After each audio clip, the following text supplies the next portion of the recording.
स्वामी विवेकानंद ने कहा है कि धर्म केवल पूजा में नहीं बल्कि आचरण की पवित्रता में भी है। दान के धन में हेरफेर करने वाला कभी धार्मिक नहीं हो सकता। अयोध्या के श्री राम मंदिर में दान की चोरी करने वाले ऐसे ही अधार्मिक हैं। इन्होंने धर्म और सेवा के आवरण में वो पाप किया है जो अक्षम्य है। इन आरोपियों पर आज क्या एक्शन हुआ हम आपको बताएंगे। राम मंदिर की व्यवस्था में किस तरह के बड़े बदलाव की चर्चा चल रही है ये भी आप जानेंगे, लेकिन उससे पहले आपको श्री राम जन्मभूमि तीर्थ क्षेत्र के लिखित बयान की जानकारी दे देते हैं। ट्रस्ट ने आज एक लिखित बयान जारी किया। ट्रस्ट के महासचिव चंपत राय और सदस्य अनिल मिश्रा के इस्तीफे को लेकर कई चर्चाएं चल रही थी। इन सभी चर्चाओं पर ट्रस्ट ने विराम लगा दिया। अपने बयान में ट्रस्ट ने कहा कि चंपत राय और अनिल मिश्रा का इस्तीफा मिला है। अगली बैठक में इस पर विचार होगा, यानी चंपत राय और अनिल मिश्रा ने इस्तीफा दे दिया है। जी न्यूज की यह खबर पूर्णतः सत्य है। अपने इसी लिखित बयान में ट्रस्ट ने श्रद्धालुओं को भरोसा दिलाया कि श्री राम को अर्पित की गई बहुमूल्य धातुएं और आभूषण सुरक्षित हैं। मित्रों, मैं न्यूज वॉल पर आपको दिखा देता हूं कि राम मंदिर न्यास की तरफ से ये जो बयान आया है उसमें क्या कहा गया है। न्यास लिखा है इसमें, न्यास उन श्रद्धालु भक्तों को आश्वस्त करता है जिन्होंने चांदी की ईंटें, आभूषण आदि प्रभु श्री राम की सेवा में अर्पण हेतु न्यास के अधिकारियों को व्यक्तिशः सौंपी। वो वस्तुएं सुरक्षित हिसाब सहित उपलब्ध हैं। दूसरी जो प्रमुख बात है वो ये है कि हम सभी को विश्वास दिलाते हैं कि भविष्य में कोई दुर्भाग्यपूर्ण स्थिति ना बने, ऐसा सुनिश्चित करेंगे। अपराधियों को वैधानिक यथा योग्य कड़ा दंड मिले, इसके आग्रही रहेंगे। असामाजिक अधार्मिक स्वार्थी तत्वों द्वारा सनातन धर्म पर लांछन लगाने के प्रयास सफल नहीं होने देंगे। कृपया प्रसारित भ्रामक एवं निराधार अफवाहों से स्वयं बचें तथा अन्य लोगों को भी इसका शिकार ना होने दें। राम मंदिर न्यास की तरफ से आया यह बयान बहुत महत्वपूर्ण है। दान में चोरी के आरोप को आधार बनाकर यह अफवाह फैलाई जा रही थी कि रामलला को अर्पित सोना, चांदी और आभूषण भी चोरी हो गए, लेकिन अब ट्रस्ट ने साफ कर दिया है कि प्रभु श्री राम को अर्पित भक्तों का उपहार सुरक्षित है। राम मंदिर के दैनिक प्रबंधन में शामिल गोपाल राव को मंदिर की व्यवस्था से बाहर कर दिया गया है। सूत्रों के मुताबिक आगे दान चोरी के केस में गोपाल राव को भी आरोपी बनाया जा सकता है। यहां आपके लिए गोपाल राव के बारे में भी जानना जरूरी है। उन्हें चंपत राय के बाद मंदिर प्रबंधन से जुड़ा दूसरा सबसे ताकतवर व्यक्ति माना जाता था। गोपाल राव की मुख्य जिम्मेदारी राम मंदिर परिसर की व्यवस्था से जुड़ी थी। मंदिर की रोजमर्रा की व्यवस्थाएं, रखरखाव, साफ सफाई गोपाल राव की जिम्मेदारी थी। श्रद्धालुओं की सुविधा का ध्यान रखना, दान में मिली राशि का प्रबंधन करना भी गोपाल राव की ही जिम्मेदारी थी। गोपाल राव 2022 में मंदिर निर्माण में सहयोग के लिए अयोध्या आए थे। उन्होंने राम मंदिर निर्माण में सहायक प्रभारी के रूप में काम किया। उन्हें राम मंदिर ट्रस्ट में आमंत्रित सदस्य बनाया गया था। गोपाल राव दान चोरी केस में संदेह के दायरे में क्यों हैं, इसे भी समझ लीजिए। दान प्रबंधन की जिम्मेदारी होने के बाद भी उन्होंने सीसीटीवी फुटेज की नियमित जांच नहीं की। गोपाल राव ने दान गिनने वाले कर्मचारियों से कभी पूछताछ नहीं की। दान चोरी की शिकायत आने के बाद भी उन्होंने उचित कार्रवाई नहीं की। एसआईटी की रिपोर्ट के बाद पुलिस की कार्रवाई तीव्रता से आगे बढ़ रही है। देवधन की चोरी के 8 आरोपियों को गिरफ्तार करके जेल भेज दिया गया है।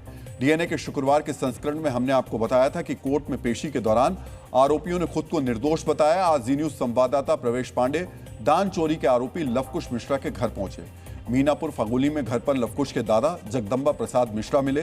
जी न्यूज संवाददाता प्रवेश पांडे से कैमरे पर उन्होंने क्या कहा, जगदम्बा प्रसाद मिश्रा के हर शब्द को बहुत ध्यान से सुनिएगा। नाम आता है चंपत राय का, अनिल मिश्रा का, तो ये लोग बड़े बड़े लोग जो हैं बहुत पहले से काम कर रहे हैं। लवकुश जो है 6-7 महीने से काम करे, 6 महीने से। और तो इस्तीफा दे, सरकार उनसे इस्तीफा ले, कमेटी उनकी इस्तीफा ले मंजूर हो जाए इस्तीफा उनके, और ना ले तो कैसे मंजूर हो जाए भाई। जैसे दोषी हैं जैसे इनको 8 लोगों को भी जेल भेजा गया, उनको भी सरकार भेज सकती है, कमेटी उनकी भेज सकती है। तो क्या मानते हैं कि उनको भी जेल जाना चाहिए? बिल्कुल जाना चाहिए। अगर ऐसा काम किया है तो जेल जाए। कौन कौन लोग हो सकते हैं? जैसे लवकुश तो एक छोटे कर्मचारी। हाँ, अब जैसे अनिल मिश्रा हैं, ये आप चंपत राय हैं, ये सब बड़े कर्मचारी हैं। अब ये सब मंदिर इनके माध्यम से चलता था, तो जिम्मेदारी इनकी बनती है कि हम किस तरीके अपने मंदिर का संचालन कराएं। अब वो हाल रखा भैया, जैसे भगवान ने जैसा किया है, हो सकती है हमारी कहीं किसी जन्म में उस पूर्व जन्म की कमाई हो, उसको हमको भोगना पड़ता हो। सोचिए, जिन्होंने राम मंदिर के लिए संघर्ष किया, लड़ाई लड़ी, उनके घर का लड़का दान चोरी के पाप में आरोपी है। इसी सदमे से जगदम्बा प्रसाद की आंखों में आंसू आ गए। ये आंसू, ये दर्द हर सनातन धर्मी के दिल में है। जगदम्बा प्रसाद कह रहे हैं आरोपी सिर्फ 8 नहीं, आरोपी कई हैं, सभी आरोपियों पर कार्रवाई होनी चाहिए। मित्रों, यहां हम आपको याद दिलाना चाहेंगे लवकुश मिश्रा के घर से 10 लाख रुपए बरामद हुए थे।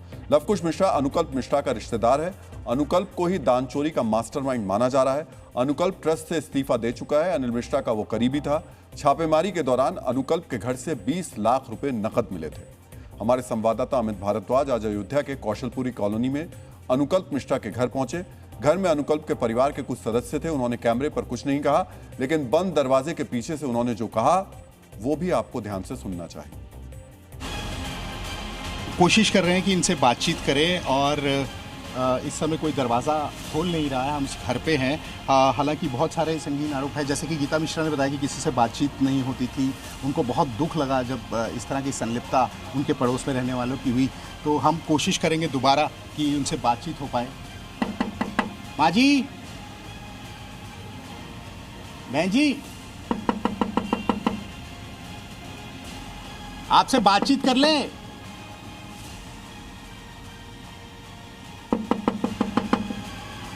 तो हम बार बार लगातार खटखटा रहे हैं और बातचीत करने की कोशिश कर रहे हैं, लेकिन जो है हालांकि अंदर से एक आवाज़ ज़रूर आई थी, लेकिन वो बाहर निकल के नहीं आए और ना ही कोई बातचीत करना चाह रहे हैं।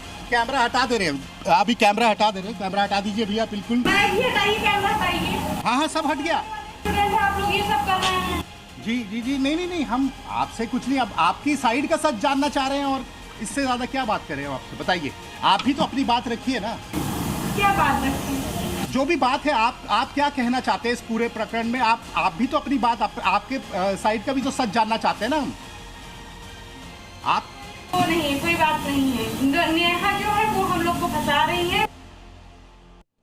अनुकल्प का परिवार जिन नेहा मिश्रा पर आरोप लगा रहा है वो अनुकल्प की सगी चाची है। उन्होंने अनुकल्प के परिवार की अकूत संपत्ति पर सवाल उठाए हैं। मित्रों, अब हम आपको 2 तस्वीरें दिखा देते हैं। एक तरफ अनुकल्प मिश्रा का घर है, दूसरी तरफ लवकुश मिश्रा का घर। दान चोरी के दोनों आरोपियों के घर देखकर उनकी हैसियत का अंदाजा लगाया जा सकता है।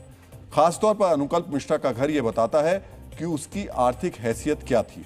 आरोपियों की बड़ी आर्थिक हैसियत राम मंदिर में दान चोरी के आरोपों को पुष्ट कर रही है।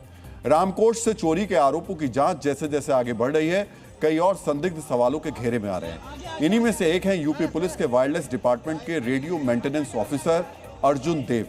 रेडियो मेंटेनेंस ऑफिसर अर्जुन देव को राम मंदिर के वायरलेस सिस्टम और सीसीटीवी निगरानी की जिम्मेदारी दी गई थी। जिस कमरे में नोट गिने जाते थे उसका कंट्रोल अर्जुन देव के पास ही था, यानी दान की गिनती में हेराफेरी ना हो उसके लिए सीसीटीवी से नजर रखना अर्जुन देव की जिम्मेदारी थी। एसआईटी की जांच में खुलासा हुआ है कि अर्जुन देव अपनी जिम्मेदारियों से अधिक ट्रस्ट के कामकाज में सक्रिय था। आरएमओ अर्जुन देव का दखल वीवीआईपी दर्शन कराने से लेकर मंदिर मैनेजमेंट में रहता था। अर्जुन देव 2009 से अयोध्या में तैनात है। कई बार इसका ट्रांसफर हुआ, लेकिन हर बार उसने तबादला रद्द करवा लिया। हाल ही में अर्जुन देव का फिर तबादला हुआ था, लेकिन मंदिर पदाधिकारियों से नजदीकी के कारण उसने अपना तबादला फिर से रुकवा लिया था। अर्जुन देव भी अब जांच एजेंसियों के निशाने पर है। मित्रों, राम मंदिर में अब रामलला को अर्पित धन की चोरी नहीं हो, इसके लिए व्यवस्था में बड़ा बदलाव हो सकता है। हमने डीएनए में आपको बताया था राम मंदिर की पूरी व्यवस्था में बड़ा बदलाव हो सकता है। अब आपको विस्तार से इसकी जानकारी भी दे देते हैं। सूत्रों के मुताबिक राम मंदिर ट्रस्ट भंग किया जा सकता है। ट्रस्ट की रिस्ट्रक्चरिंग कर तिरुपति या मां वैष्णो देवी श्राइन बोर्ड की तरह एक ज्यादा प्रोफेशनल एडमिनिस्ट्रेटिव सिस्टम बनाया जा सकता है। राम मंदिर की व्यवस्था संभालने के लिए एक चीफ एग्जीक्यूटिव ऑफिसर की नियुक्ति भी हो सकती है। बढ़ती उम्र की वजह से सक्रिय भूमिका निभाने में असमर्थ ट्रस्ट के सदस्यों को बदला जा सकता है। हालांकि ये बदलाव आसान नहीं होंगे। कानूनी विशेषज्ञों का कहना है कि श्री राम जन्मभूमि तीर्थ क्षेत्र ट्रस्ट को सुप्रीम कोर्ट के आदेश के मुताबिक केंद्र सरकार ने बनाया था, इसलिए ट्रस्ट को खत्म करना या उसकी जगह नया सिस्टम लाना सिर्फ एडमिनिस्ट्रेटिव फैसला नहीं होगा। केंद्र सरकार को पूरी कानूनी प्रक्रिया का पालन करना होगा, नया नोटिफिकेशन जारी करना होगा या दूसरे कानूनी उपाय करने होंगे।